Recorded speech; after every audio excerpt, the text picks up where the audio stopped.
The wind cut through Bitter Creek's market square like a rusted blade. Snow fell in thick sheets, turning the world white and merciless. Folk huddled near the livestock pens, their breath forming clouds that vanished quick as hope.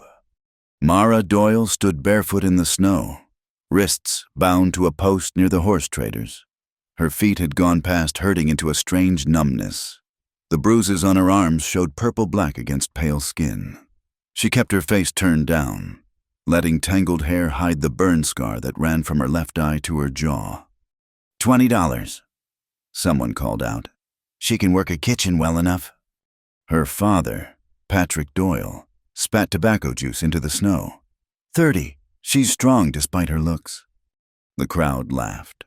A woman pulled her shawl tighter. Strong maybe, but who wants to wake to that face? Mara pressed her eyes shut. The rope bit into her wrists as she shifted. Ice crystals formed on her bare ankles where her torn dress didn't reach.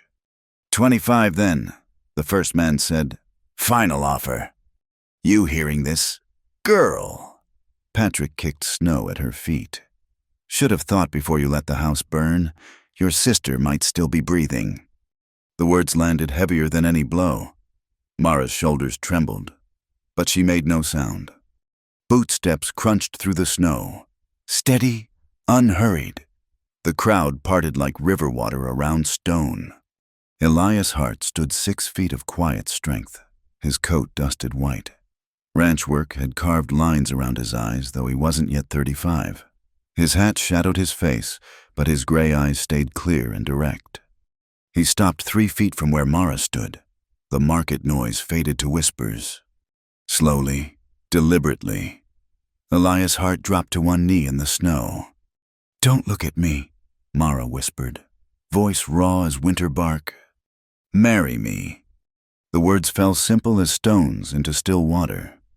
No flourish, no explanation. Just 2 words that changed the shape of the air. Patrick Doyle barked a laugh. You drunk? Mister, this here's damaged goods. Elias didn't shift his gaze from Mara's downturned face. I'm speaking to her. Well, she ain't speaking back. Patrick moved closer, whiskey breath cutting through the cold. But I'll take $50 and call it done.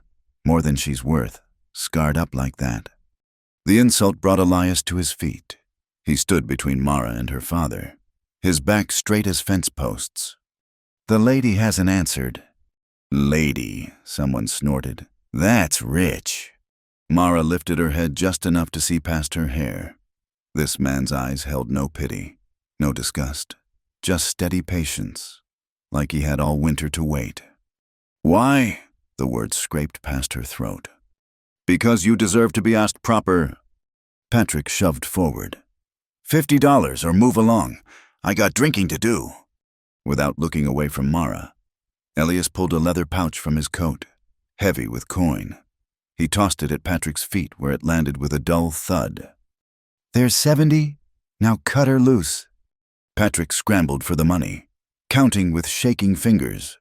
The crowd pressed closer, eager for drama in the white monotony of winter. You're making a mistake, a ranch hand called out. That scar goes clear down. Seen it when she was washing at the creek last summer. Elias shrugged out of his thick woolen coat. The cold hit his shoulders, but he didn't flinch. He stepped forward and wrapped the coat around Mara, careful not to touch her skin. Cut her loose. Patrick finished counting and pulled out his knife. 2 quick slices and the rope fell away. Mara's arms dropped like broken wings. She swayed but didn't fall. Elias turned to his horse, a solid bay mare standing patient in the snow. He checked the saddle, adjusted the stirrup, every movement calm and purposeful. Can you walk? Mara nodded, though her feet felt like blocks of ice. Storm's getting worse, best we move. He didn't offer to carry her, didn't make a show of helping. Just started walking, leading his horse slow enough that she could follow. The crowd watched them go. Some shook their heads. Others counted their own blessings. Patrick Doyle was already heading for the saloon, coins jingling in his pocket. Mara followed the man who'd bought her freedom with a proposal instead of cash. Each step hurt, snow burning her bare feet like coals. But she walked. The wool coat smelled of leather and wood smoke. It hung past her knees, heavy and warm as hope she didn't dare name. They passed the last building at the edge of town. The open plain stretched before them, white and endless under the gray sky. Wind howled across the emptiness, driving snow horizontal. Elias stopped, turned to look back. Not at the town, but at her, measuring the distance she'd covered, the distance yet to go. 3 miles to my place. There's blankets in the saddlebags if you need. I can walk. He nodded once and continued on. The mare's breath steamed in the cold. Snow gathered on the saddle, on Elias's shoulders, on the crown of his hat. He didn't brush it off. Mara focused on his footprints, placing her bare feet in the compressed snow where it might hurt less. The wind tried to steal the coat, but she held it tight. Behind them, Bitter Creek disappeared into the storm, along with 23 years of a life that had never been kind. She didn't know this man who walked steady through the blizzard. Didn't know why he'd knelt in the snow before damaged goods, but she knew the weight of his coat on her shoulders. Knew he'd slowed his pace to match her stumbling steps without making mention of it. The cold numbed everything: feet, hands, the places inside that usually ached. But beneath the numbness, something else stirred, tiny as a candle flame in a drafty room. She didn't have a name for it yet. They walked on through the white silence. 2 figures and a horse becoming smaller against the vastness of winter. No words between them. Just the crunch of snow, the mare's steady breathing, and the wind singing its ancient song across the Wyoming plains. The snow came harder now, each gust driving ice crystals sharp as broken glass. Mara's feet had gone beyond numb into a distant burning. She kept her eyes on the man's boot prints, each step a small victory against the voice in her head that whispered she should lie down and let the white take her. Elias' heart moved like the weather was nothing more than a mild inconvenience. His shoulders stayed square, his pace steady. Every 50 yards or so, he'd glance back, not at her face, never at her face, but at her feet, checking her progress without making it obvious. The mare snorted, shaking snow from her mane. Elias reached up to pat her neck, murmuring something Mara couldn't hear over the wind. The simple gentleness of it made her throat tight. A memory struck sudden as lightning her sister Emma's small hand in hers, tugging toward the stove. "I'm cold. Mara, make it warmer." The flames jumping from the open grate, the curtains catching. Emma's scream cut short by smoke and falling timber. Mara stumbled. Her knee hit the snow hard. Elias stopped but didn't turn around, just stood there, waiting, while she pushed herself back up. The coat had fallen open. Snow stung her arms where the bruises showed dark. "How much further?" Her voice came out cracked. "See that stand of cottonwoods just past there?" She couldn't see any trees, just white on white on white, but she nodded anyway and started walking again. The coat still smelled of him, leather and wood smoke and something else, like cedar shavings. She pulled it tighter. Her feet found his boot prints again. The rhythm of walking pushing back the memories that tried to crowd in. 10 steps, 20. The wind eased for a moment and she could see the dark smudge of trees ahead. Beyond them, a shadow that might be a building. "You from around here?" Elias asked without turning. First real question he'd posed since the market. "No." He accepted that, didn't push. They walked on. "Been ranching long," she tried, because the silence left too much room for thinking. 15 years, came out after the war. Which war? She wondered, but didn't ask. Men who'd seen fighting had a particular way of moving through the world. Watchful but not jumpy. Ready but not reaching for trouble. The cottonwoods loomed up sudden and dark. Their bare branches rattled like bones in the wind. Past them, a log house materialized from the storm. Not large, 3 rooms maybe, but solid built, with real glass windows and smoke rising from a stone chimney. "Almost there," Elias said. Mara's legs chose that moment to give out entirely. She went down hard, knees cracking against the frozen ground. The coat flapped open. Snow filled her mouth, her eyes. Strong hands lifted her. Not rough, not gentle, just efficient. Elias carried her like she weighed nothing, though she knew better. His boots crunched steady through the last 100 yards. "I can walk," she protested. No need. The door opened to warmth that hit like a physical thing. Elias set her on a chair near the stove, movements careful as if she might shatter. He stepped back quick, giving her space. The room was plain but clean. Plank floors, a table and 2 chairs, shelves holding dishes and supplies, a rifle over the door. Everything in its place, no dust or disorder. A man living alone but not given to neglect. Elias fed wood to the stove, then filled a basin with water from a barrel. He set it on the floor near her feet, along with a folded cloth. Water's cold, but it's better that way. Warm it up too fast and the pain's worse.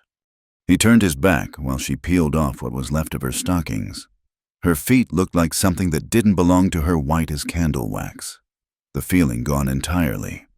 The first touch of water brought tears to her eyes. She bit her lip hard, tasting copper. "There's coffee on the stove," Elias said, still facing away. "Cups on the shelf." She focused on the simple task of cleaning her feet, trying not to think about how many times this man must have done similar things. Tended horses with colic, doctored cattle torn by wire. Now a woman too damaged for anyone else to bother with. Why? The question slipped out before she could stop it. Elias moved to the window, looking out at the storm. "Why what?"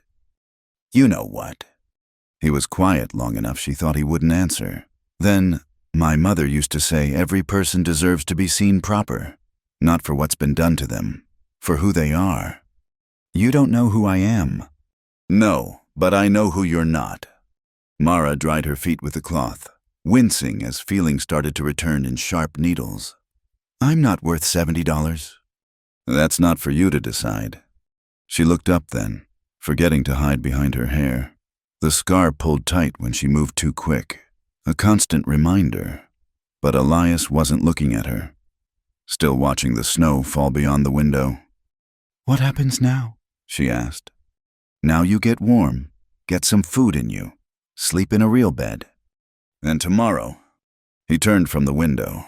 His gray eyes were steady as his walking pace. "Tomorrow we go see Judge Morrison in town.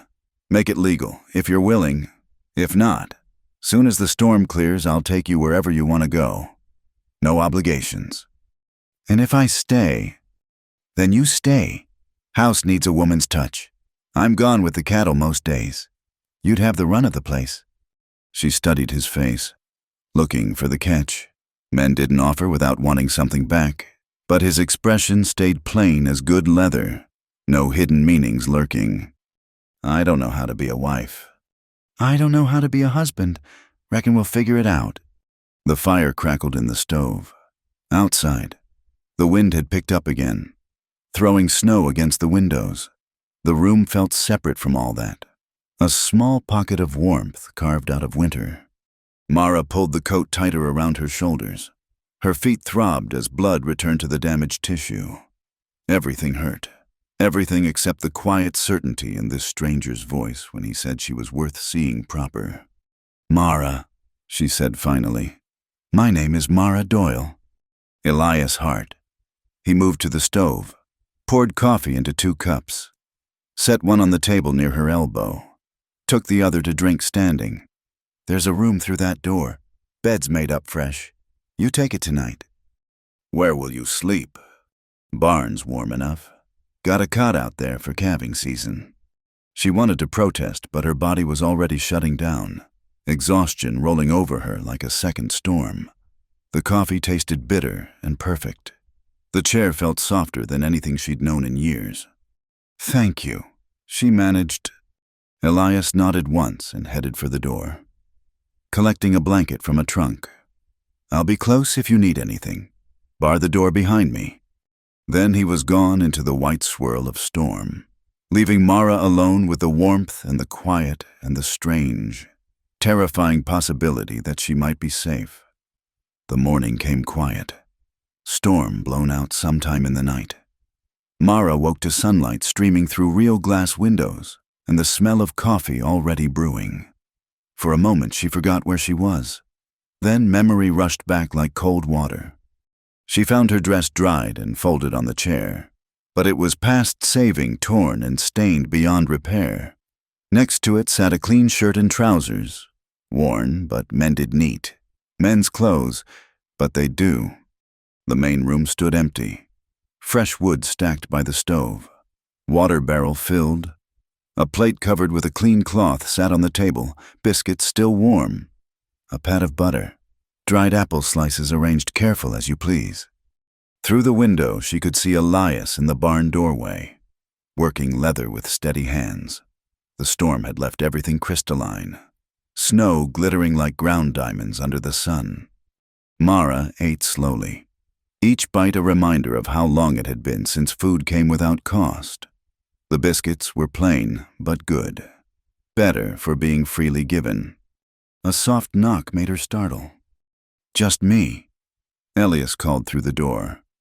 "Brought some things from town last month. Thought they might be useful." She opened the door to find him holding a wrapped bundle, eyes politely fixed somewhere past her shoulder. "Lady at the mercantile said these should fit most anybody." He set the bundle on the step and backed away. "I'll be in the barn when you're ready." Inside the brown paper, 2 wool dresses, simple but whole, undergarments that looked never worn, thick stockings, a pair of boots that might be half a size too big but would do fine with the stockings. Mara's throat went tight. She pressed her face into the wool, breathing in the smell of newness, of possibility. The green dress fit well enough. The boots felt strange after months of worn-through shoes and bare feet. She caught sight of herself in the small mirror by the washstand and quickly looked away. The scar always looked worse in morning light. Outside, the cold hit sharp but clean. Elias stood by the barn door, hands easy at his sides. "Thought you might want to see the place," he said. "Know where things are." He showed her the barn first 4 stalls, 3 horses, hay stacked neat to the rafters, the milk cow in her pen, chickens scratching in their enclosed run despite the snow. "Spring comes.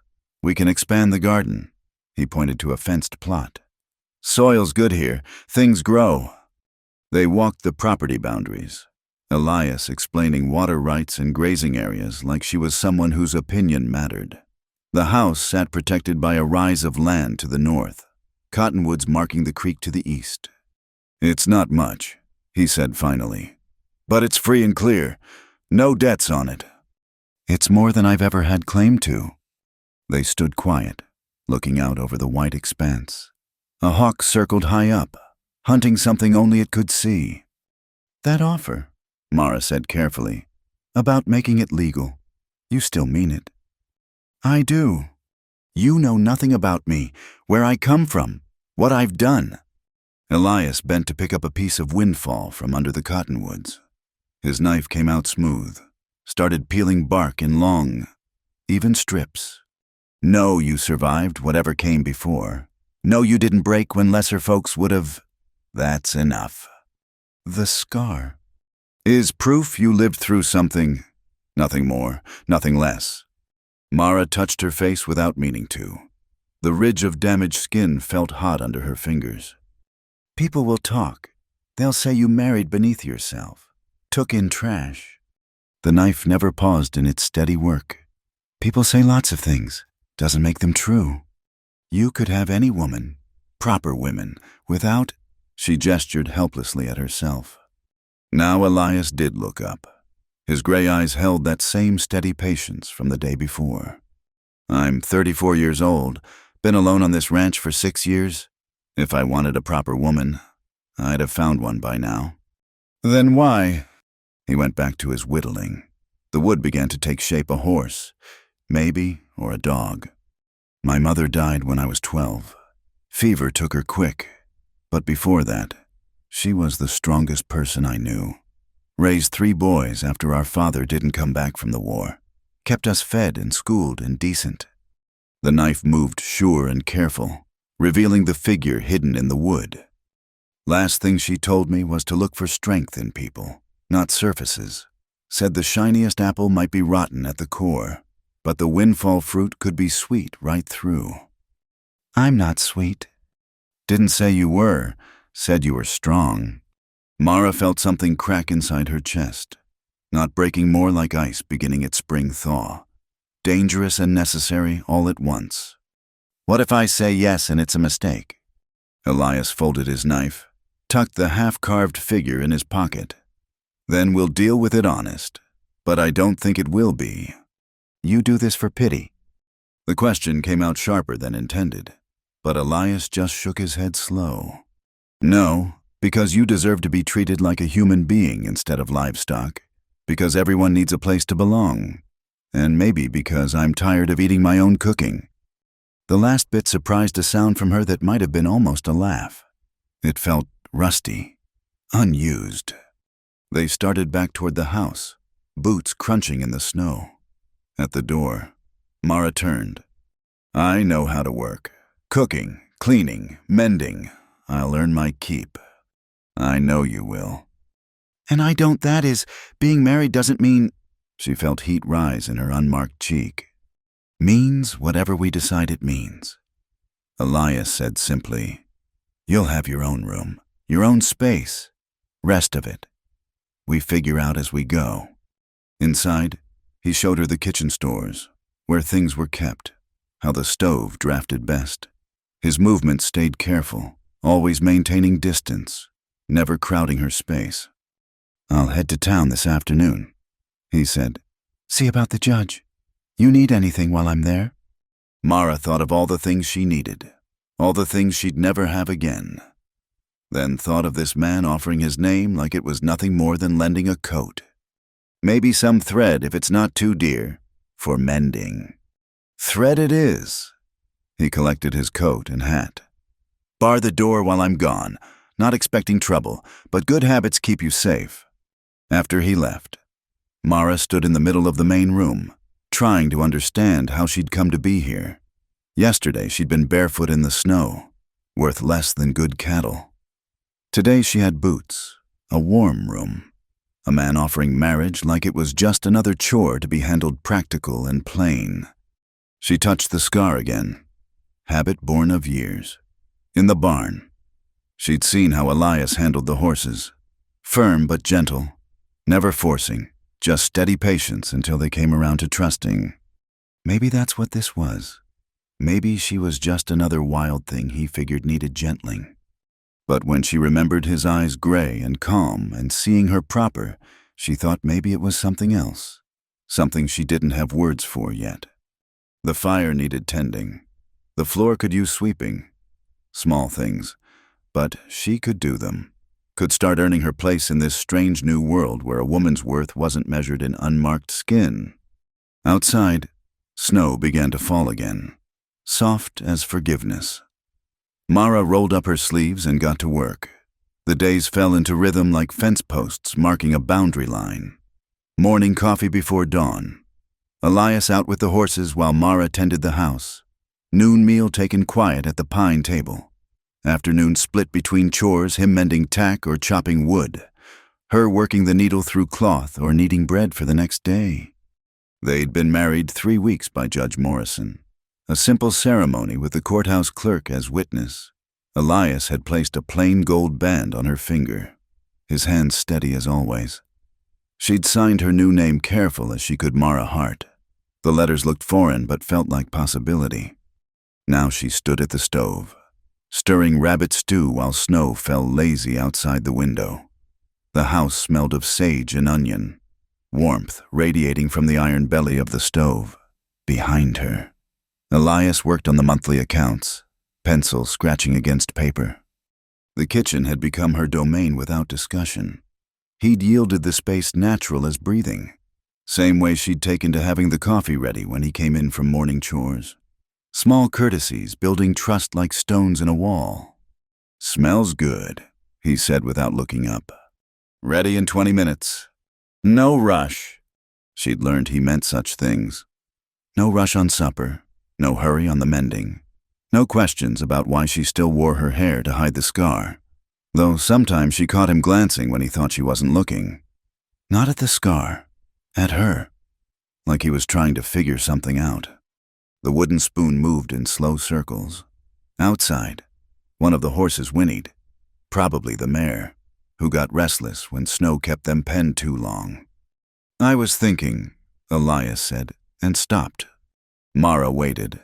He'd start again when ready. "Spring comes. Might be good to get some hogs. Smokehouse is sound but sitting empty. I know how to cure meat. Learned young. Figured you might." They fell back to comfortable quiet. This was what surprised her most, how easy silence could be when it wasn't loaded with threat. No need to fill it with nervous chatter or careful watching for mood shifts. Just two people sharing space, each bent to their own task. The stew bubbled. She moved the pot to the cooler side of the stove, set out bowls and spoons. Fresh bread from yesterday? Still good. Butter she'd churned that morning while he was out checking fence lines. They ate without much talk, but it wasn't uncomfortable. Elias had seconds, which pleased her more than she'd expected. Small pride in feeding someone who appreciated it. After, while she washed dishes, he brought in an armload of wood. His coat sparkled with snowmelt. "Getting colder. Might drop below 0 tonight." "Plenty of blankets," she said. About that. He stacked the wood neat by the stove. "Been thinking it's foolish, me sleeping in the barn when there's a perfectly good room here going empty." Mara's hand stilled in the wash water. "I could take the small room off the kitchen," he continued, voice careful. "You keep the main bedroom. More proper that way anyhow. It's your house." "Our house." The correction came quiet but firm. Mara dried her hands on her apron, not sure what to do with the feeling that bloomed in her chest. "All right," she managed. "I'll move my things in the morning. Tonight's no trouble." "Tonight's fine. No sense freezing for propriety." That got almost a smile from him. She'd learned his face showed most things subtle, a slight crinkle around the eyes for amusement. Jaw tightening when something troubled him, the way he'd rub his thumb across his knuckles when thinking hard.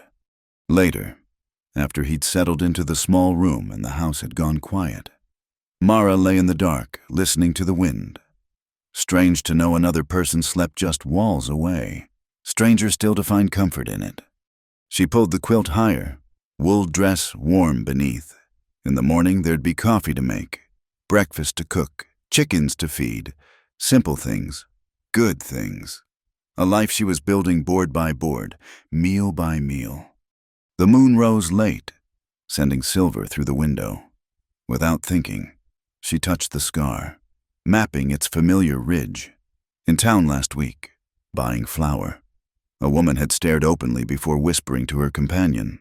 Mara had turned away, hair falling forward like a curtain. But Elias had stepped closer, not touching but present, solid as a wall between her and their judgment.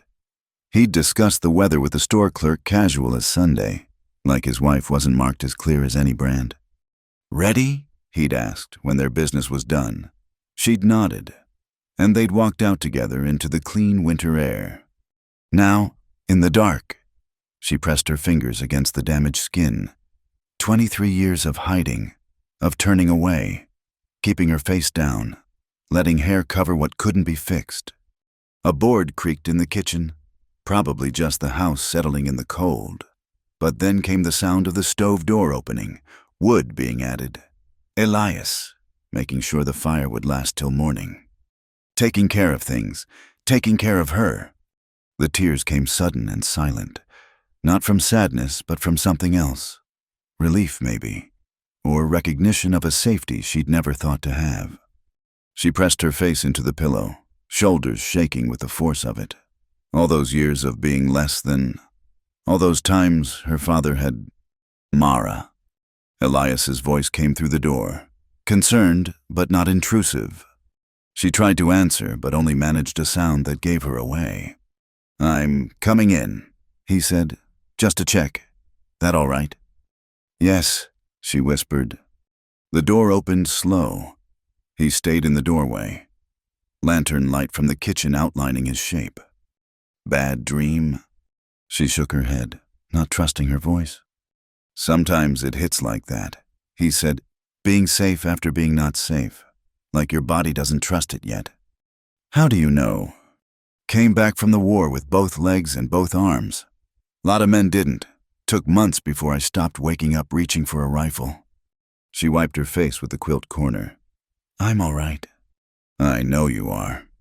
He shifted in the doorway. Just wanted to make sure. Holler if you need anything. Elias. He paused. Thank you for the fire, for everything. Get some sleep. Mara, morning comes early. The door closed, soft. His footsteps retreated to the small room, but the warmth he'd added to the stove reached through the house, holding the cold at bay. Mara settled back into the pillows. The tears had washed something loose inside her. Not healed too soon for that, but cleaner maybe, like a wound finally getting proper air. Outside, the wind sang through the cottonwoods. Inside was warmth and walls, and a man who knocked before entering, who saw her true but didn't stare, who offered patience like it cost nothing, though she was learning everything had a price. Maybe the price here was just being herself, working honest, building something day by day. She touched the ring on her finger. Still strange after 3 weeks. In the morning, she'd make biscuits. He'd mentioned once he favored them. Small thing, but she could do it. Could do a lot of things, given room to try. The moon moved across the floor in slow silver. Somewhere in the walls, a mouse scratched. Common sounds of a living house. Her house now, too, he'd said, like he meant it. Like maybe she could learn to mean it, too. Sleep came gradual, bringing dreams of spring gardens and meat smoking proper, of horses gentle broke and mornings that started with coffee instead of fear. When dawn touched the windows, she woke to find the fire still burning steady, warmth spreading through every room. The sun hung weak in the February sky when horses appeared on the ridge. 3 riders, moving with the loose confidence of men who expected their way to be cleared. Mara saw them from the kitchen window and felt her stomach drop like a stone through ice. Elias stood by the corral, working a yearling colt on a lead line. He'd seen them too, she could tell by how his shoulders set, though he kept working the horse steady as before. The riders came down slow, stopping just outside the fence. Patrick Doyle sat the center horse, flanked by 2 men Mara recognized from town. Card players, the kind who lived in saloon shadows and did favors for whiskey money. Hart, Patrick called out, voice carrying that false friendliness that meant trouble. Come to check on my daughter. Elias tied the colt to the fence post, movements unhurried. She's not your daughter anymore. Now that's a hard thing to say to a father worried about his girl. State your business, Doyle. Patrick swung down from his horse, the other 2 following. They spread out casual-like, but Mara knew the positioning. Men getting ready for whatever came next. Business is this, I've been thinking maybe I sold too cheap. Man quick to pay $70 might pay more. You got your money. Got some, but expenses keep coming. Man's gotta live. Elias walked to the gate, opened it, stepped through, put himself between the house and the 3 men. Mara moved to the door, hand finding the shotgun they kept loaded on pegs. Way I see it, Patrick continued. Loving father ought to get something for his troubles. Raising a girl, dealing with her difficulties, that scar didn't come free. You mean the scar from the fire that killed her sister? Patrick's face darkened. Accidents happen. Girl was careless. Get off my land. Our land, ain't it? What's yours is hers. What's hers comes from me. Patrick spat tobacco juice near Elias's boots. $100 seems fair for my continued absence. The 2 flanking men shifted, hands drifting toward their belts, not quite touching weapons but making the promise clear. You got paid, Elias said, took the money willing, signed her over like property, which tells everything about what kind of man you are. Watch your mouth. Rancher, or what? The moment stretched tight as wet leather in the sun. Mara stepped onto the porch, shotgun heavy in her hands. All three visitors turned to look. "Well now," Patrick said. "There she is, looking almost respectable. Come here, girl." She stayed where she was. "I said come here." "No." The word fell simple and solid. Patrick's face went red as raw meat. "You forget who you're talking to." "I haven't forgotten anything," Mara said. Her voice came out steadier than her hands. "Including Emma, including every bruise, including the night you sold me like a horse with a lame leg." "You watch how you speak. She's not yours anymore." Elias cut him off clean. "She's Mara Hart now, my wife, under my protection. And you're trespassing." One of the flanking men, a scarred fellow called Booth, laughed ugly. "Your protection, 1 man against 3. 1 man and 1 woman with a shotgun," Elias corrected. "Plus neighbors who'll come running at the sound of trouble. Sheriff Morrison, who takes a dim view of claim jumping. And the fact that every rancher in 50 miles knows what happens when you let scavengers get a foothold." "We ain't leaving empty," the other man said. "Then you ain't leaving breathing."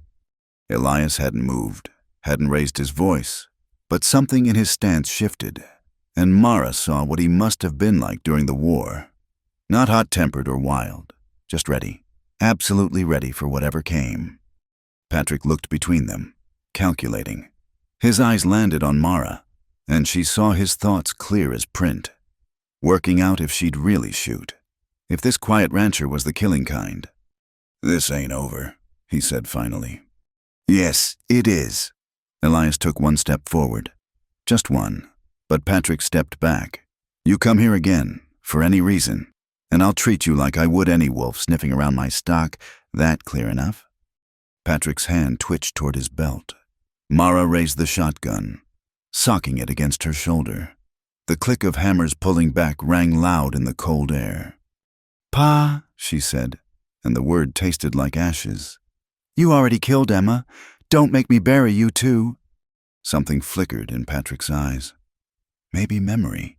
Maybe just surprise that his broken daughter had found a backbone. He jerked his head at the other 2.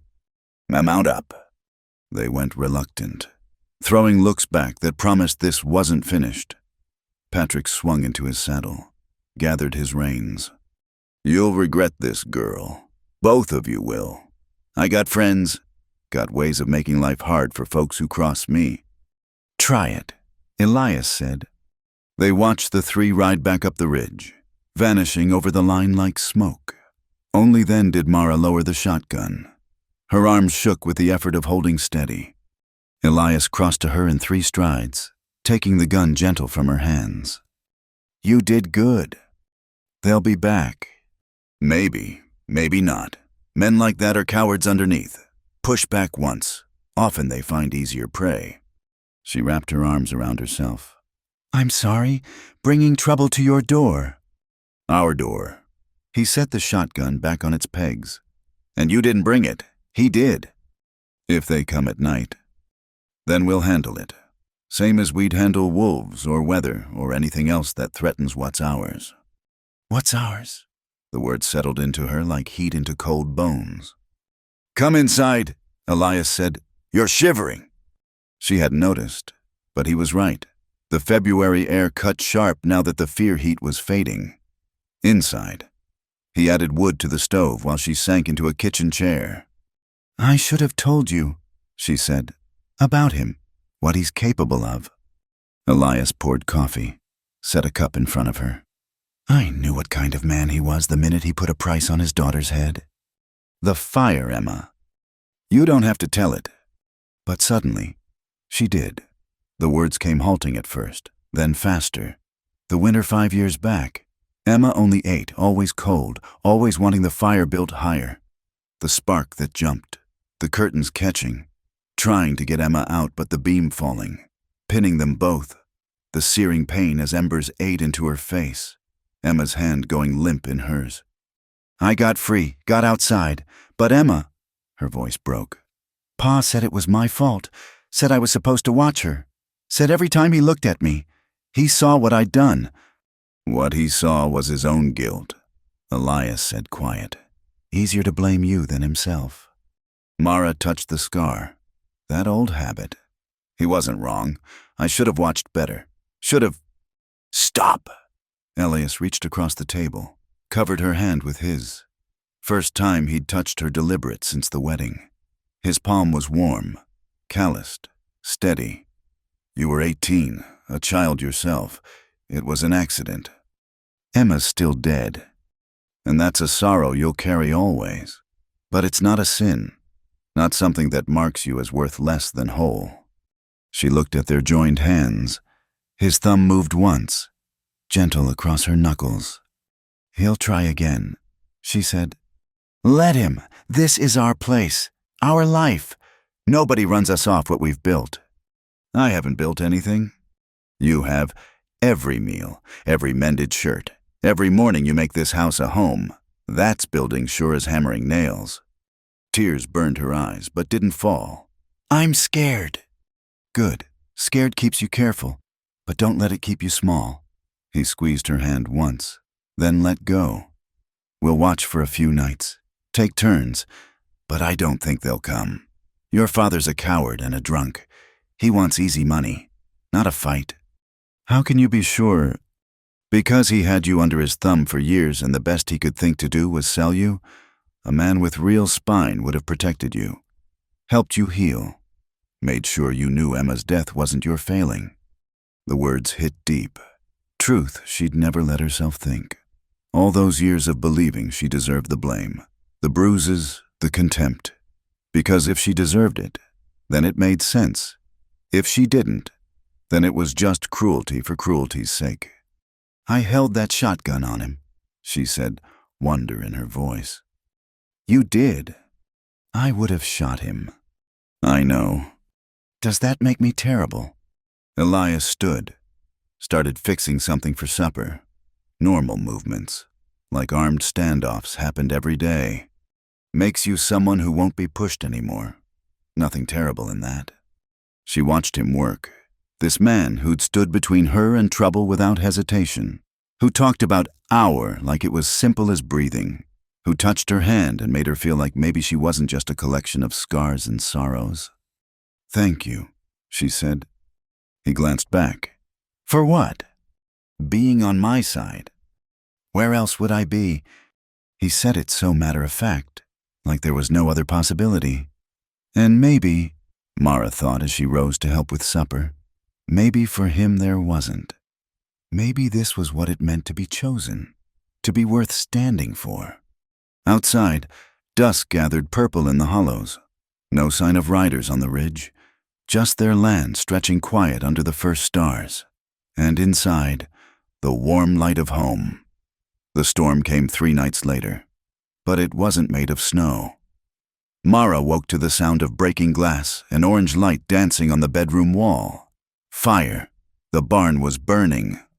She grabbed the wool dress from its peg, feet finding boots without thought.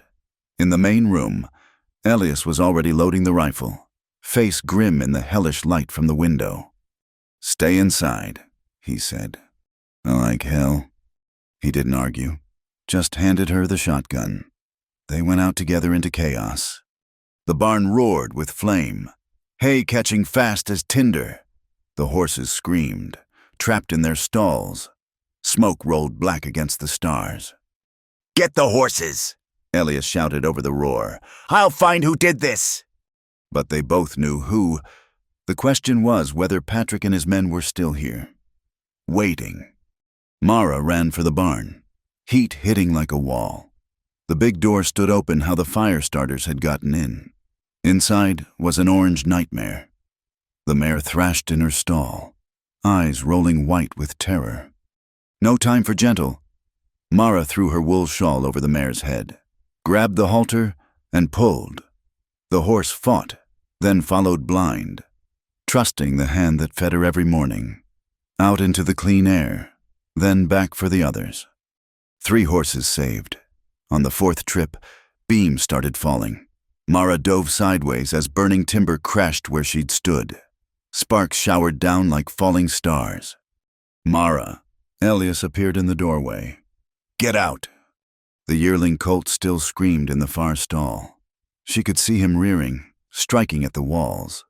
Just a baby. Just a scared baby. She ran, not away, but toward, dodging falling fire. The stall door stuck, warped from heat. She kicked it, again, until it gave. The colt burst past her, hide singed but whole. Something cracked overhead. Elias crashed into her, driving them both through the door as the roof beam fell. They hit the ground hard, rolling away from the heat. "You trying to die?" he gasped. "Got him out," she gasped back. They lay in the dirt, breathing smoke and watching their barn collapse into itself. 6 months of hay gone, tack room with all the leather Elias had been working, tools collected over years. But the animals lived. That was something. "There," Elias pointed.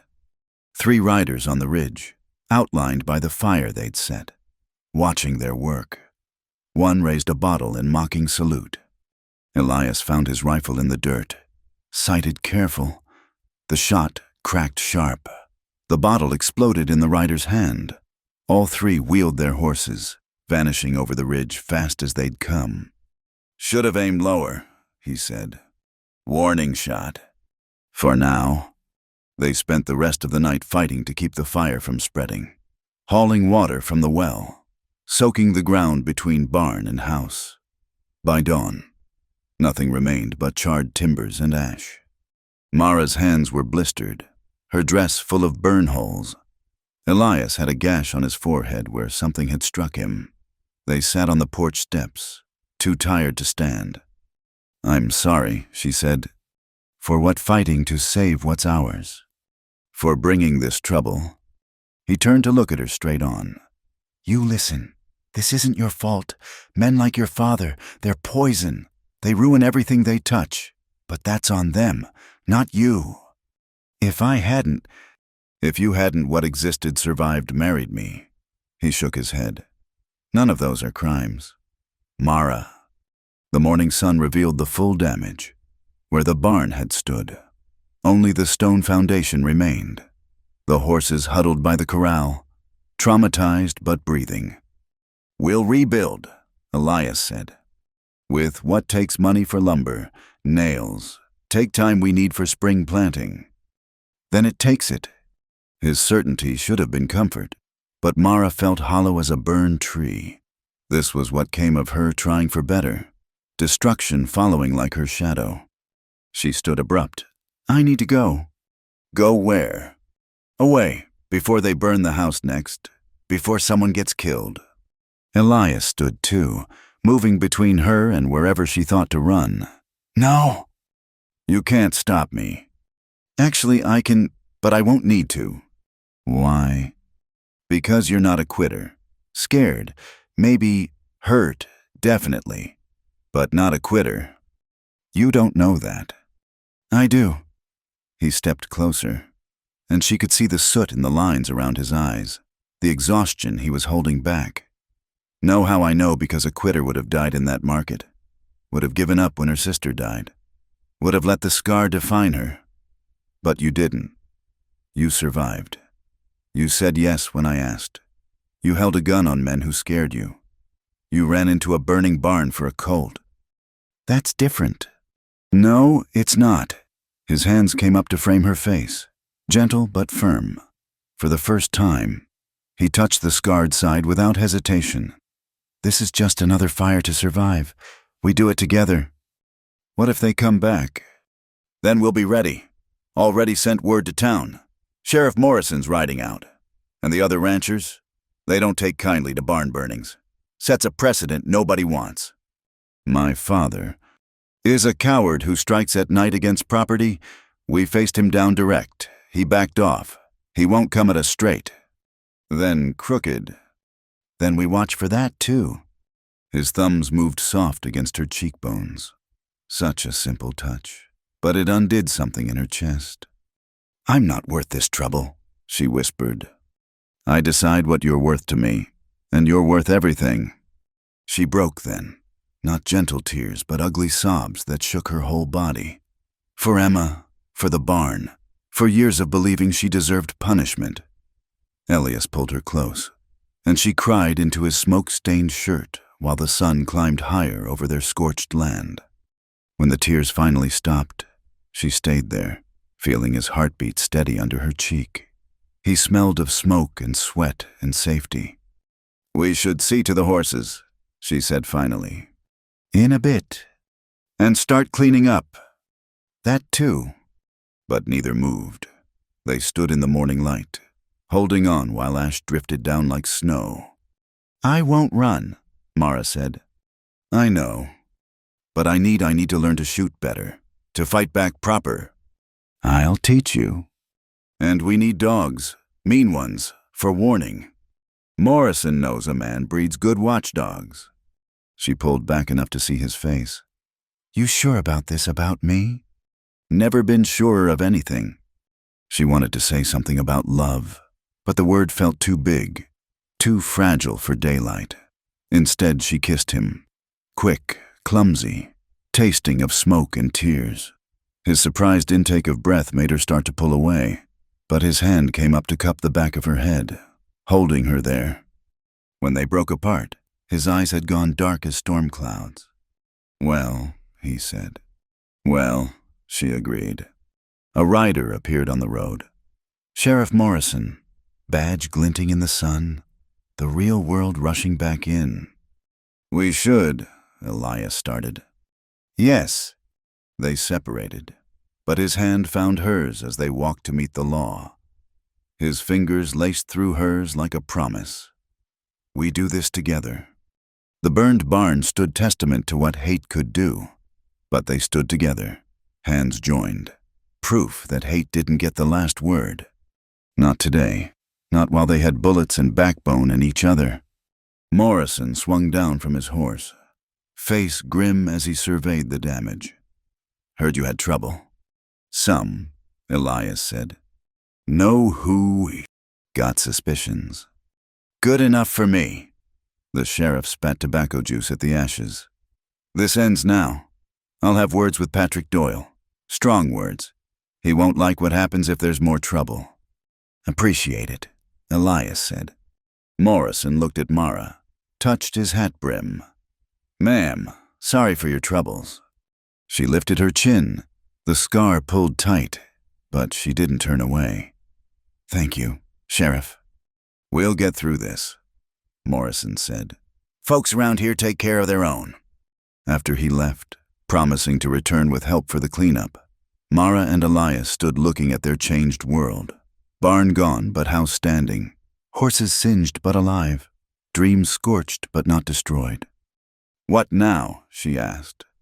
"Now we make breakfast, feed the stock, start planning a better barn, one day at a time. Together." He squeezed her hand. "No other way I'd want it." They walked toward the house, leaving footprints in the ash. Behind them, the sun climbed higher, burning away the smoke, revealing blue sky above. Not clean yet, not healed. But standing, spring rain drummed against the windows as Mara kneaded bread dough, working the rhythm she'd learned over months of mornings. The kitchen smelled of yeast and coffee, ordinary scents that had become precious as gold. Through the window, she could see the new barn raising neighbors come to help frame what fire had taken.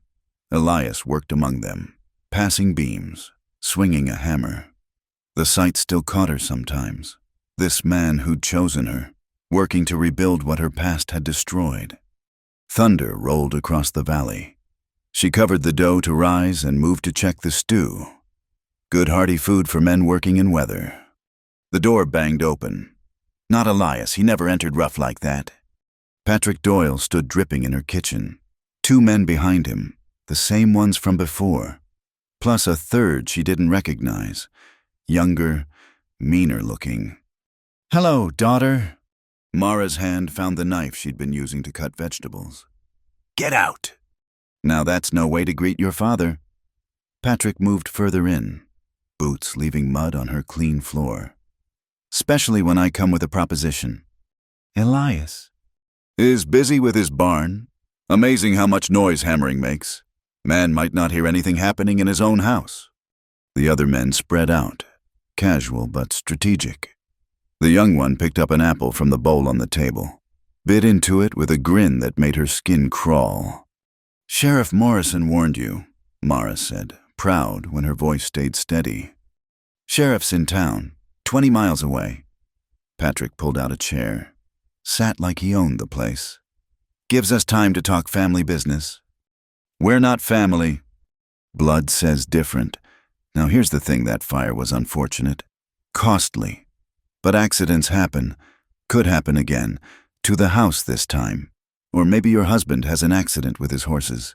Man can die easy from a kicked skull. You're threatening—" "I'm explaining reality." Patrick's voice went hard. "You got above yourself. Girl, forgot your place. But I'm willing to be generous. $100 and I disappear. Your husband keeps breathing. Simple transaction." "We don't have $100. "Then you better find it, or things get unfortunate again." Mara gripped the knife tighter. 4 men between her and the door. Elias and the others at the barn, too far to hear if she screamed. "I'll need time," she said. "You got 2 days. I'll send someone for it. Don't make them wait." He stood, the others moving to follow. At the door, Patrick turned back. "Should have stayed where you belonged.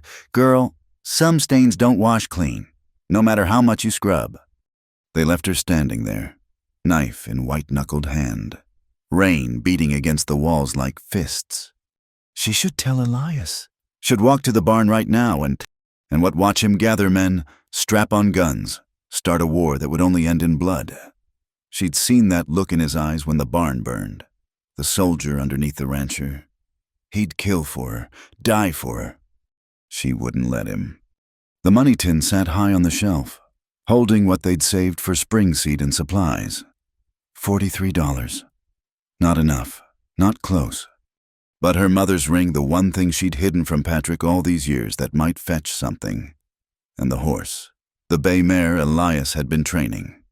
Worth good money to the right buyer. 2 days. She put the knife down, noticed her hands shaking. Outside, men's voices rose in work songs, building something good while she planned betrayal. No, not betrayal. Protection. Elias would hate it, but he'd be alive to hate it.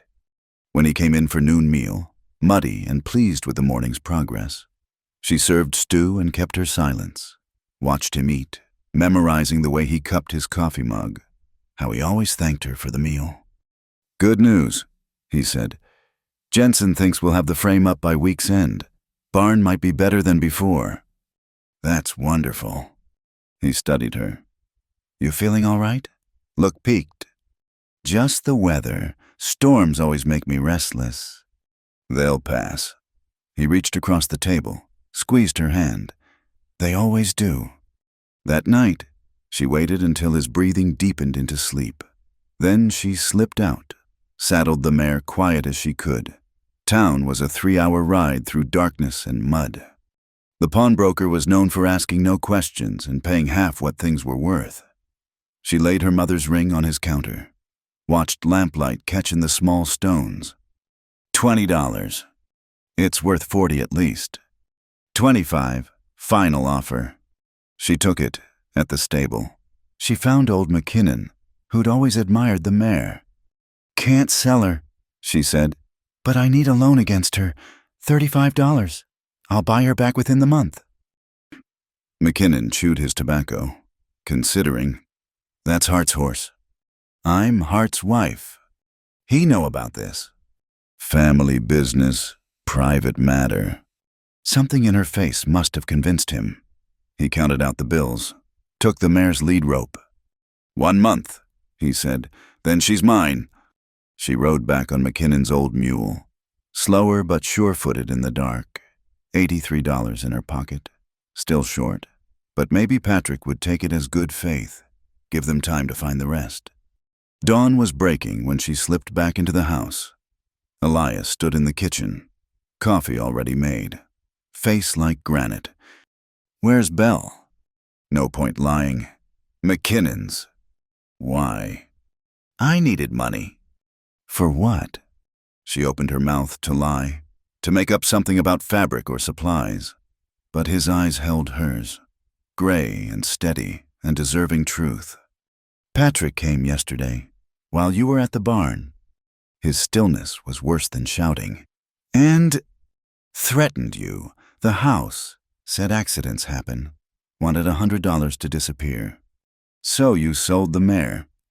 Borrowed against her. And pawned my mother's ring. I have $83. Maybe he'll... No. Elias. No. He set his mug down careful, like he might shatter it otherwise. We don't pay extortion. We don't negotiate with cowards who threaten women alone. He'll hurt you. Let him try. You didn't see his eyes.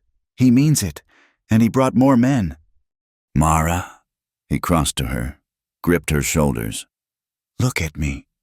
She did, seeing the fury there, but underneath it something else. Pain that she'd carried this alone. I survived the war, survived range fights and claimed jumpers and storms that killed better men. You think I'll let your drunk father drive us off our land? I couldn't bear if something happened to you because of me. And I can't bear you selling off pieces of yourself to protect me. His hands gentled. We're partners. That means we face trouble together. I was scared. I know, but running off in the night, making deals, that's not who we are. Who you are anymore. Then who am I? You're Mara Hart, woman who faced down men with guns, who ran into fire for horses, who makes this house worth defending. He pulled her close.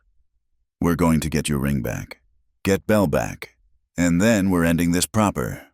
How?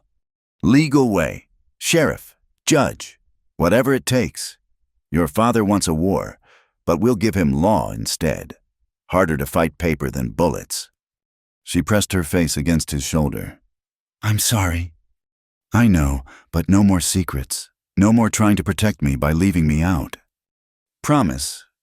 He kissed her temple, right where the scar ended.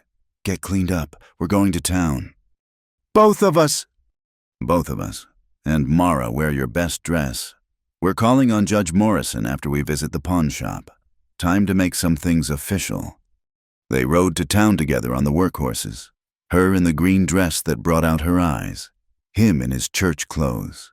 At the pawn shop, Elias laid $40 on the counter. My wife's ring, he said simply. The broker fetched it without argument. Probably saw something in Elias's face that suggested negotiation would be unwise. At McKinnon's, the old man actually smiled. Figured you'd be along. Mare's in the back stall. How much to settle up?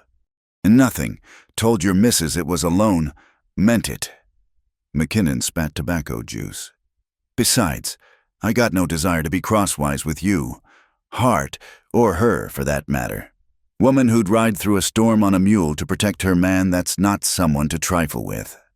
Judge Morrison's office smelled of leather and law books.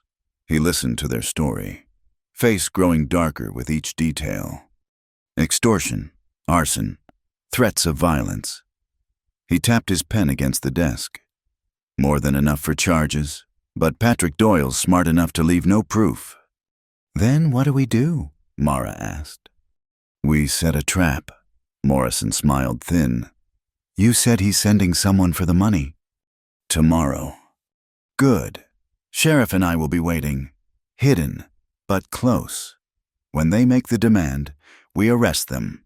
Get one to turn evidence on Patrick, and we have him. Simple as that. Law's simple when you use it right. Morrison looked at Mara direct. You'll need to be there. Act natural. Can you do that? She thought of all the years she'd acted like the bruises didn't hurt, like the words didn't cut. Yes. Then we end this tomorrow. They rode home quiet, each lost in thought.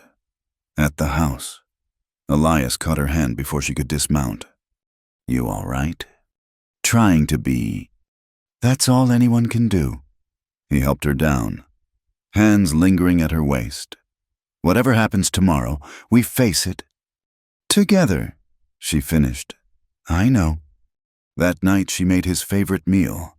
apple dumplings for dessert.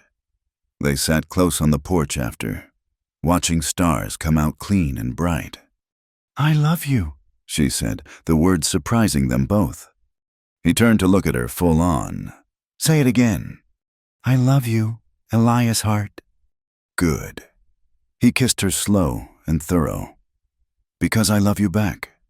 Mara Hart, have since the day you followed me through a blizzard on torn feet." That's a strange thing to love someone for. Not strange, just true. They stayed there until the cold drove them in, holding hands like youngsters, like people with all the time in the world. Tomorrow would bring whatever it brought. But tonight they had this each other, their land, their stubborn refusal to break. It was enough, more than enough. It was everything. The thaw came gradual, ice giving way to mud, then to the first green shoots pushing through dark earth. Mara worked the garden plot, hands deep in soil that smelled of promise. The legal troubles with Patrick had ended as Judge Morrison predicted his hired men caught red-handed, one turning witness to save his own skin. Patrick Doyle now resided in territorial prison, 5 years for extortion and arson. She wouldn't think about what came after 5 years. Today there was planting to do. "Looking good." Elias called from where he worked on the new barn. 3 weeks since the neighbors helped raise it. And now he was fitting the stalls, making it proper. Mara sat back on her heels, surveying her work. Neat rows of turned earth waiting for seeds, fence posts Elias had set to keep the deer out. A real garden, not the scraped-together patches she'd managed at Patrick's place. "Thinking tomatoes here," she said. "Beans along the south fence, squash in the corner where it can spread." "Don't forget flowers." He walked over, boots careful between her rows. "My mother always said a garden needs flowers." What kind did she grow? Sunflowers tall as the house, sweet peas on strings, something purple I can't recall the name of. "We'll plant them all." He smiled, that slow, warm thing that still caught her by surprise. "Need help?" "I've got it. You have barn work." "Barn'll keep." He knelt beside her, taking up the spare trowel. "Show me where you want things." They worked side by side as the morning warmed. No need for constant talk, just companionable quiet broken by questions about depth and spacing. His hands moved careful with the seeds, respectful of their potential. "There," Mara said finally, sitting back to admire their morning's work. "Now we wait."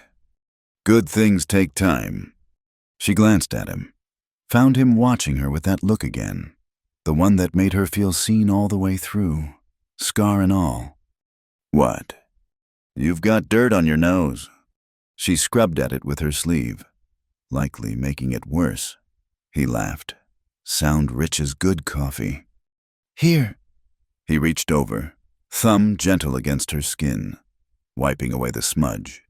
But his hand lingered, cupping her cheek. "Elias." "You're happy," he said, wonder in his voice. Actually happy. Was she? The feeling was so foreign she had to test it, like pressing on a bruise to see if it hurt. But no, this was different. Light where there'd been weight, ease where there'd been fear. "I think I am." "Good." He kissed her, there in the garden dirt with the sun warming their backs. When they parted, he was grinning.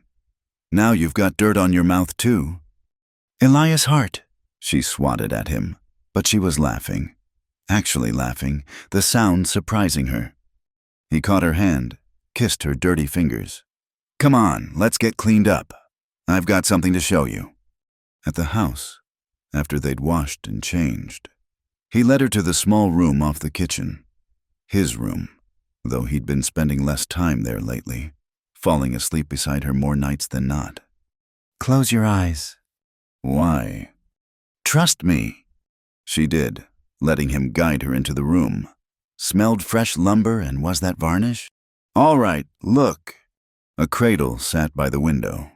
Simple pine, sanded smooth as silk, carved with small flowers along the headboard, the kind of careful work that took evenings of patient effort. When did you, how? Been working on it in the barn. Late nights. Figured. He rubbed the back of his neck. Suddenly shy. Figured we might need it. Someday. Maybe. Mara ran her fingers over the smooth wood. Throat tight. They'd been careful. But careful only worked so long. And lately, the past week or so, she'd been wondering about the changes in her body. The tiredness. The way certain smells turned her stomach. Might need it sooner than someday, she said soft. His head came up sharp. You mean, I'm not certain, but I'm late, and morning coffee's been sitting poorly. Mara, just her name, but weighted with so much feeling it might as well have been a poem. Could be nothing. Sometimes bodies just... He crossed to her in 2 strides, lifted her clean off her feet, spun her in a circle that made her yelp. Could be nothing, he agreed, setting her down gentle. Could be everything. You want this truly. Want this, Mara. I've been dreaming of babies with your eyes and my stubbornness since the day we married. They might have my scar. His face went serious. Then they'll be beautiful anyway, just like their mother. She had to turn away, overwhelmed. The cradle sat in a shaft of sunlight, waiting patient as a planted seed. I'm scared, she admitted. Of what? Everything. That she'd be like Patrick, that she'd fail another child, that happiness this big couldn't last, had to shatter like ice in spring. The last child I was supposed to protect died. You were a child yourself. This is different. Is it? He turned her to face him, hands gentle on her shoulders. Yes, because you're not alone, because you're stronger than you know, because any child of ours will be lucky to have you. You can't know that. I can, same way I knew you were worth kneeling in the snow for, some things you just know. She leaned into him, breathing in the safe smell of soap and sawdust. When will we know for certain? Doc Miller could say, or we wait and see. Wait and see, she decided. For now. It's just possibility. Best kind of secret. They stood quiet, his arms around her, both looking at the empty cradle full of maybes.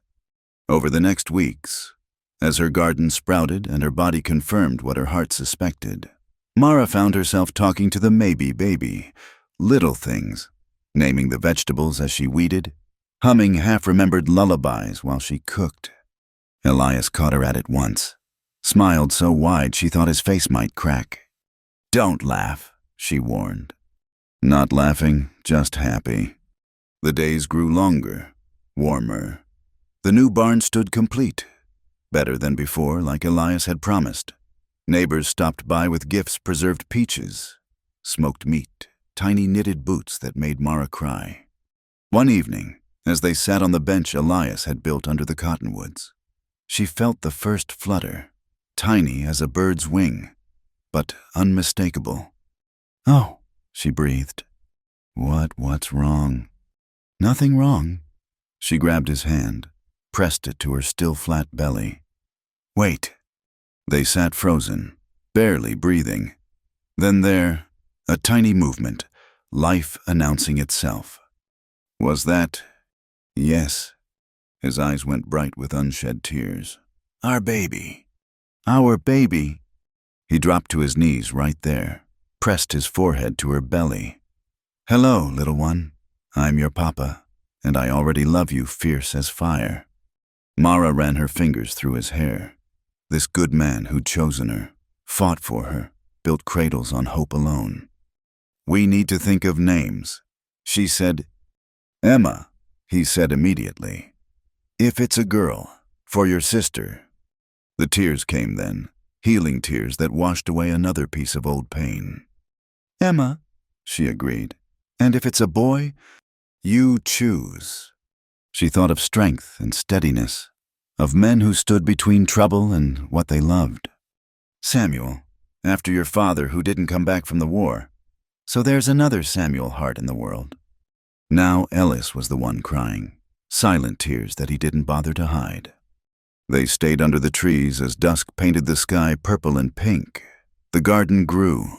The baby turned, and Mara Hart, who'd once believed she deserved only pain, sat surrounded by more love than she'd ever dreamed possible. "Look," Elias pointed. "First fireflies." She watched them dance, little sparks of light in the gathering dark, like hope, like babies, like second chances that came when you least expected them. "I love you," she said, words coming easier now with practice.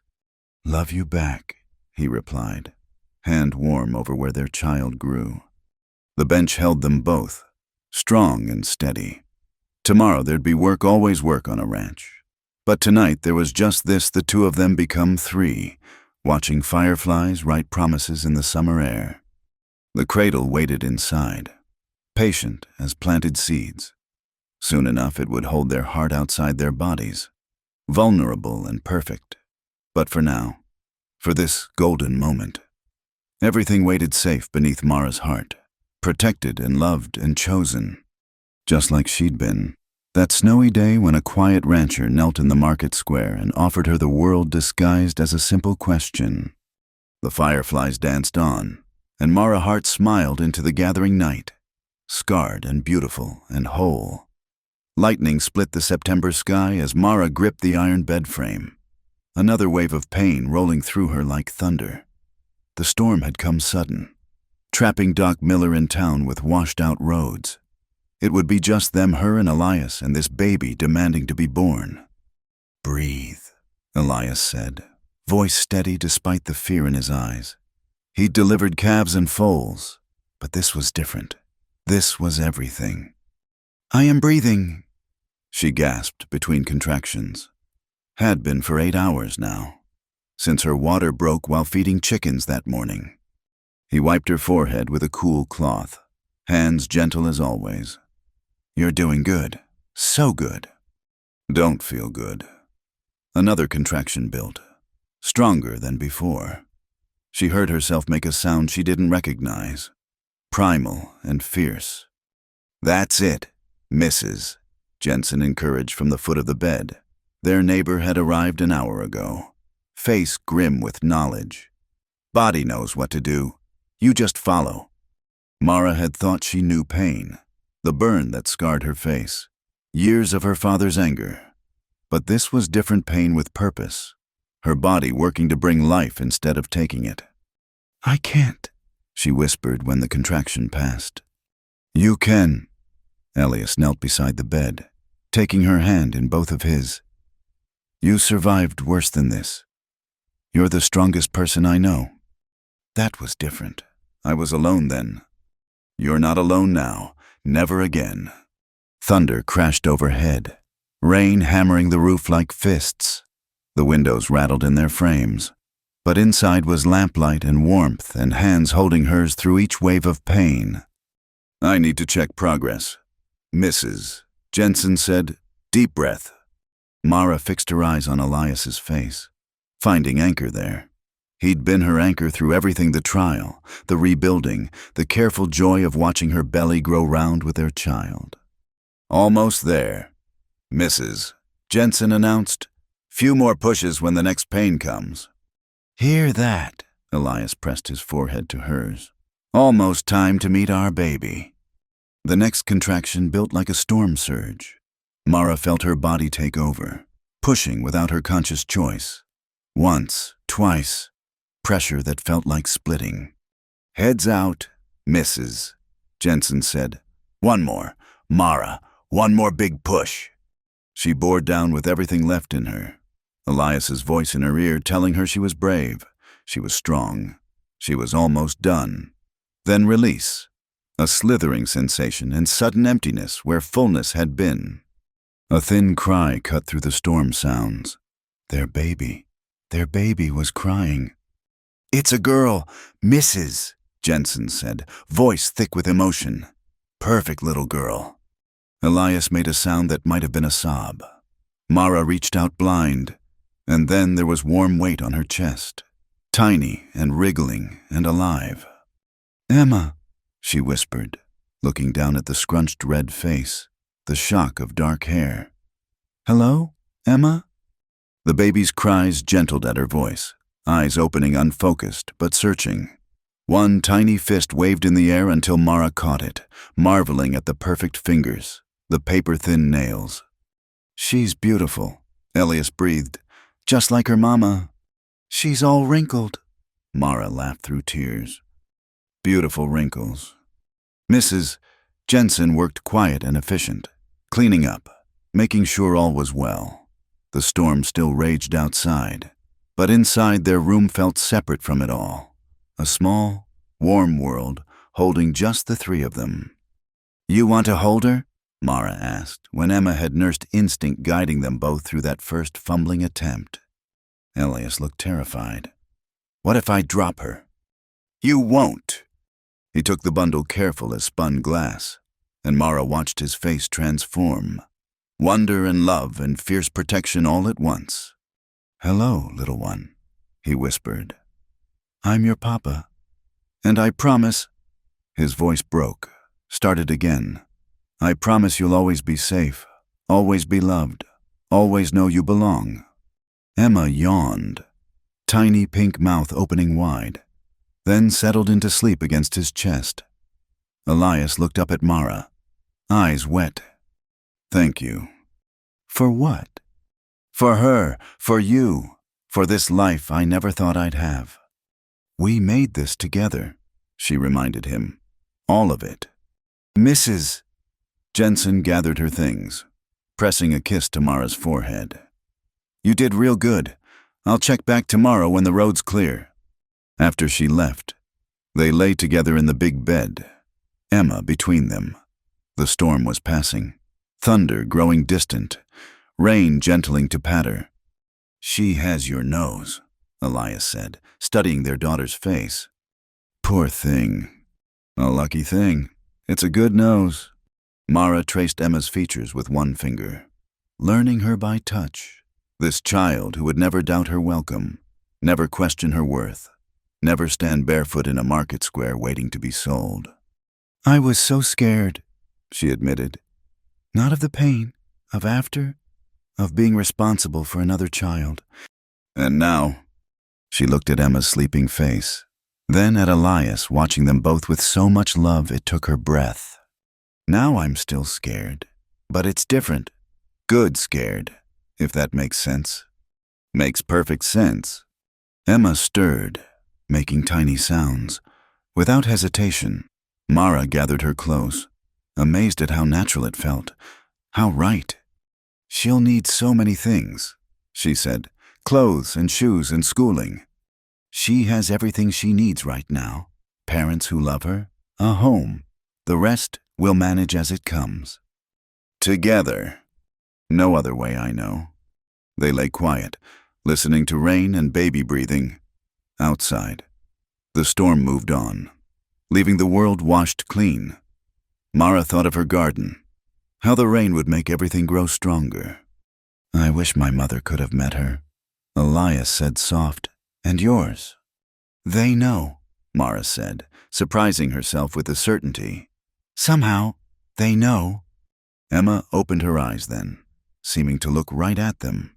Too young to really see yet, but Mara felt the connection anyway. This tiny person who was both of them and entirely herself. "What do we do now?" she asked. "Now we sleep when she sleeps, eat when we can, figure out the rest as we go." "That's your answer for everything. Has it steered us wrong yet?" She thought of that winter day, him kneeling in the snow, all the steps that led from there to here, the fear and pain and joy all mixed together into something stronger than anyone feeling alone. "No," she said, "it hasn't."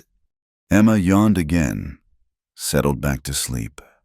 Such a small thing to hold such large love.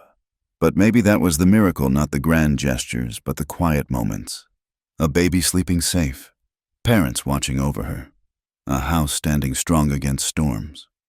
"The scar," Mara said suddenly. "What if people stare at her because of my scar? What if they think—" "Then they'll learn different." Elias shifted Emma to one arm, used the other to pull Mara close. "Our daughter will grow up seeing that scars are just proof of survival, that beauty isn't about perfect skin, that her mother is the bravest woman in Wyoming territory." You're biased.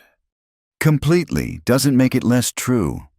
Emma made a small sound, maybe complaint at being moved. They both froze until she settled again. We're going to make so many mistakes, Mara whispered. Probably. She's going to get hurt sometimes, sick, scared. Yes. How do we stand it? Same way we stand everything else, together, one day at a time. The lamp burned low, casting golden light over their small world. Tomorrow would bring new challenges, learning Emma's cries, managing farm work with a baby, the 1,000 adjustments of new parenthood. But tonight there was just this, their daughter, breathing between them. The storm passed over, and love big enough to hold it all. I love you, Mara said to them both. To Elias, who'd chosen her. To Emma, who'd chosen this moment to arrive. To herself for surviving long enough to have this. Love you back, Elias murmured, already half asleep. Both of you, more than all the stars we can't see tonight. Mara smiled, touching her scarred cheek. Once she'd thought it marked her as damaged. Now she knew better. It marked her as someone who'd walked through fire and lived, who'd found love on the other side, who'd brought new life into the world on a storm-wild night. Emma slept on, perfect and whole and fiercely loved. Outside, clouds parted to show stars, just like Elias said, and Mara Hart closed her eyes, surrounded by everything she'd never dared dream of having. Tomorrow they'd write Emma's name in the family Bible. They'd introduce her to the horses, the chickens, the garden growing green and strong. They'd begin the long, sweet work of raising her up right. But tonight, they simply held her, and were held, and were home. Morning light streamed through the bedroom window, catching dust motes that danced like tiny celebrations. Mara stood before the mirror. Emma balanced on her hip, studying their reflection. 6 months had passed since the storm night birth, and her daughter grew more beautiful each day, dark hair curling soft, eyes the same gray as her father's, a smile that could light up the darkest corners. See? Mara whispered, touching the glass where her scar showed. Mama's mark and Emma's perfect cheeks. Emma reached for the mirror, babbling sounds that almost made words. She'd been trying to talk for weeks now, sounds getting closer to meaning each day. Ma, Emma said clear as church bells. Mama! Mara's breath caught. Elias, come quick. Boot steps hurried from the kitchen. He appeared in the doorway, dish towel still in hand from washing breakfast plates. What's wrong? Nothing's wrong. Tell him. Emma, say it again. Emma looked between them, face scrunching in concentration. Mama? She said it, her first word. Mara's eyes burned with tears. She called me Mama. Elias crossed to them in 2 strides, wrapping both in his arms. Course she did. Smartest baby in Wyoming territory. Pa, Emma announced, patting his cheek. Papa. Now, Elias was the one blinking hard. Well, both words in one morning. Definitely the smartest. They stood there, small family reflected in the mirror. Mara saw how they looked together, Elias strong and steady, her with the scar that no longer defined her. Emma perfect and loved between them. Not a picture from a fancy studio, but real. Theirs. We should mark it, Elias said, on the bench. The bench under the cottonwood had become their record keeper. Notches for first smile, first laugh, first time Emma slept through the night. Small moments that built a life. They walked out together into spring sunshine. The ranch spread before them, house solid, new barn weathered to match the land, garden already showing green promises. The horses grazed in the near pasture, the chickens scratched and fussed in their pen. At the bench, Elias pulled out his knife, carved the date careful. Emma's first words, Mama and Papa. Look at all these marks, Mara said, running her fingers over the wood. Their wedding date, the day they learned about Emma coming, her birth, and smaller moments too, first vegetables from the garden, the day Patrick's arrest was upheld by the territorial court, when the neighbor's boy came asking to learn horse training from Elias. "Going to need a bigger bench," Elias observed. "Or another one, for when Emma has brothers and sisters." He looked at her quick. "You thinking on that already?" "Maybe. Body's healed. Heart's ready. What about you?" "I'd take a dozen babies with you, Mara Hart." "Let's start with one more and see how we manage." Emma squirmed to be put down, wanting to explore. They let her crawl in the grass, both watching hawk-sharp for anything dangerous. She found a dandelion, held it up triumphant. "Pretty," she announced. Another new word. "Pretty," Mara agreed, accepting the flower like gold. Just like Emma. A rider appeared on the road. Sheriff Morrison, badge catching sunlight. Mara's stomach tightened from old habit, but Elias stayed relaxed. "Morning, Sheriff," he called. Morrison swung down, touching his hat. "Elias Mrs. Hart, and this must be little Emma I've heard so much about." Emma studied him solemn, then offered another dandelion. Morrison accepted it with equal seriousness, tucking it in his shirt pocket. "What brings you out?" Elias asked. "Good news, actually. Wanted to deliver it personal." Morrison's weathered face creased in a smile. "Patrick Doyle died in prison last week. Fever took him quick." Mara waited for feeling to come relief. Grief. Something, but there was only a distant sort of settling, like a door closing on a room she'd never need to enter again. "I see," she said finally. "Thought you should know. Means that chapter's closed complete. No parole to worry about. No release date circled on a calendar. Thank you for telling us." Morrison cleared his throat. "Also wanted to say what you've built here. It's good to see. A lot of folks thought Hart was fool crazy, marrying a scarred girl from nowhere. But I watch you three, and I see what he saw.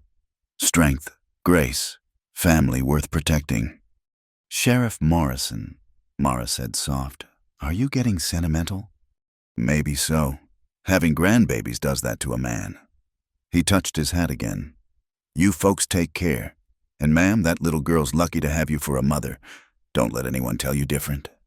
After he left, they sat on the bench, Emma playing between their feet. The news about Patrick sat strange in Mara's chest, not quite grief, not quite relief, but something between. "You all right?" Elias asked. "I think so. It's just he's really gone. The threat of him. The shadow." "How's that feel?" She considered, watching Emma examine a blade of grass with scientific intensity. "Free. It feels free." "Good. That's how it should feel." They sat quiet, spring breeze playing through the cottonwood leaves. In the house, bread was rising for dinner. The horses needed evening grain. Emma would want her nap soon. All the ordinary miracles of a life built choice by choice. "I want to go to town tomorrow," Mara said sudden. "All of us. Walk the main street. Buy supplies. Let people see us." "You sure?" "Yes, I'm tired of hiding. Tired of ducking my head when folks stare. This is who I am, scarred and mended, and yours." Emma should see her mother proud, not ashamed. She already does. Then she'll see it in town, too. The next day dawned clear. Mara put on her best dress, pinned her hair up instead of letting it hide her face. The scar showed plain in morning light, but she didn't turn away from the mirror. "Beautiful," Elias said from the doorway. "Liar." Truth-teller. Always have been. In town, heads turned as they walked the main street. Mara kept her chin up, Emma secure in her arms, Elias solid beside her. Let them look. Let them see Patrick Doyle's daughter transformed into Elias Hart's wife, mother to a cherished child. At the Mercantile, Mrs. Palmer, the woman who'd whispered about her scar, stood at the counter. "Mrs. Hart," she said, eyes trying not to stare. "How's the baby?" "Growing perfect," Mara replied steady. "Emma, say hello." Emma waved, babbling her version of greeting. And something shifted in Mrs. Palmer's face. Not pity anymore, but something almost like respect. "She has your eyes," Mrs. Palmer said. "Her father's eyes," Mara corrected. "But thank you." They finished their shopping, stopped at the feed store, visited the bank, each interaction easier than the last. By the time they headed home, wagon loaded with supplies, Mara felt lighter than spring air. "That was good," she told Elias as they drove. "Hard, but good. You were magnificent." "I was just myself." "Like I said, magnificent." Emma dozed between them, tiny hand clutching Mara's sleeve even in sleep. The road home unwound familiar beneath the wheels, each turn bringing them closer to their place. "Next week marks a year," Elias said, "since the day at the market." "Feels like yesterday, feels like a lifetime." Both true. He reached over, took her free hand. "Best choice I ever made, kneeling in that snow." "Best choice I ever made, saying yes." The ranch came into view home, waiting patient for their return. As they pulled up, the horses whinnied greeting. The chickens announced their arrival to the world, and on the bench under the cottonwood, new marks waited to be carved. First trip to town as a proud family. Another ordinary miracle in a life built from ashes and snow. "Home," Emma said, waking as they stopped. Another new word, perfect in its simplicity. "Yes," Mara agreed, gathering her daughter close. "Home." She looked at Elias, at their land stretching gold in afternoon sun, at the life they'd built board by board and choice by choice. Once she'd believed she deserved only pain, that her scar marked her as less than whole. Now she knew better. Scars were just proof of survival. Love was the choice to see beyond surface to soul. And sometimes, if you were very lucky, a stranger would kneel in the snow and offer you the world disguised as a simple question. "What are you thinking?" Elias asked, helping her down from the wagon. "That I'm glad you looked at me that day. Really looked." "Couldn't look away. Still can't." "Good," she said, standing on tiptoe to kiss him while Emma laughed between them. "Because you're stuck with us now. Elias Hart, for always. Nowhere else I'd rather be." They walked toward their house, their home, their life, behind them. The bench stood witness to all they'd been and all they were becoming. And if the wood could speak, it would tell of ordinary miracles and extraordinary love, of choosing and being chosen, of beauty that ran deeper than skin. But wood doesn't need words.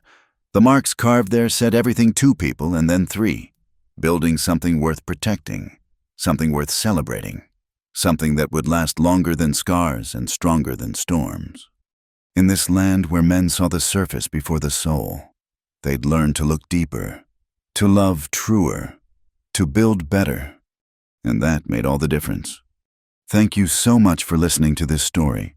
I'd love to know where you're listening from. Please leave a comment below and share your thoughts about Mara and Elias's journey. If you enjoyed this tale, please subscribe to Wild West Stories 1850. Give this video a like and hit the hype button to help more people discover these stories of love and redemption in the American frontier. Your support means the world to me.